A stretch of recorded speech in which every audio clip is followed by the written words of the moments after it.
Muling makakadaupang palad ni Pangulong Bongbong Marcos Jr. ang leader ng United Arab Emirates para sa working visit at pagdalo sa imbitasyon nito sa Abu Dhabi Sustainable Week. Sa sentro sa usaping klima, ekonomiya, kalakalan at depensa ang pagpupulong kung saan nakatakdang pirmahan ng Pilipinas at UAE ang dalawang mahahalagang kasunduan. Ang balitang A to Z, hatid ni Naomi Almojano.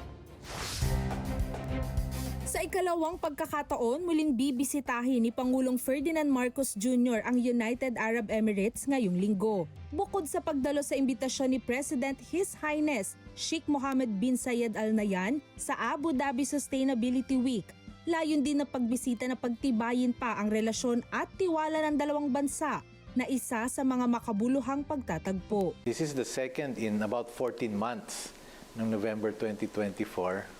So in a short span of time, dalawang beses na sila magkikita with His Highness, the President Sheikh Mohammed bin Zayed Al Nahyan, the President of the UAE.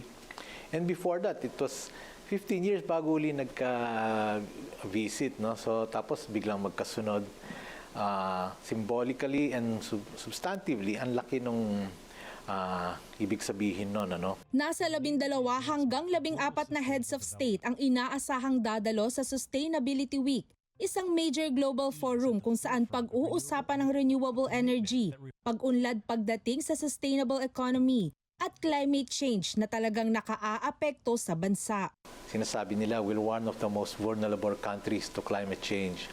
So we need all the help that we can get. But aside from that, we're also here to share what we know para ibahagi at ibida rin natin mga ginagawa natin. Hindi lang, kasi nga dahil malaki na experience natin dyan, alam na rin natin. No? Sa pagdalo rin ng Pangulo, inaasahang mas patatatagin pa ang ugnayang bilateral ng Abu Dhabi at Pilipinas sa larangan ng kalakalan, depensa at sustainable growth. Inaasahan kasing lalagdaan ng dalawang bansa ang dalawang mahahalagang kasunduan, ang Comprehensive Economic Partnership Agreement o CEPA, na layong palawakin ang kooperasyon sa kalakalan, pamumuhunan at serbisyo.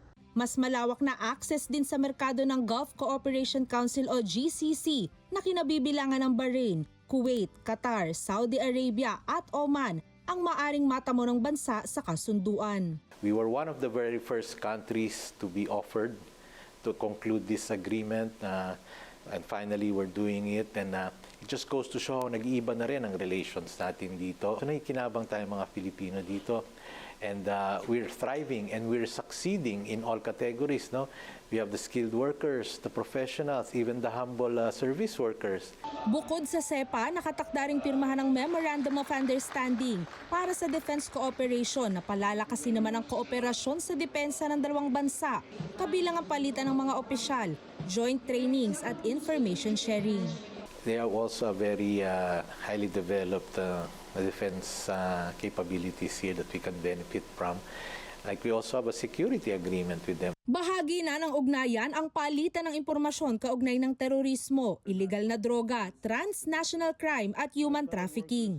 Nakatakda rin ang Pangulo na makipagpulong sa komunidad ng mga Pilipino sa Abu Dhabi at magsagawa ng ilang business meetings. Samantala, itinalaga naman sina Executive Secretary Ralph Recto, Agrarian Reform Secretary Conrado Estrella III at Social Welfare and Development Secretary Rex Gatchalian bilang government caretakers habang nasa working visit ang Pangulo. Para sa Balitang A to Z, Naomi Almojano.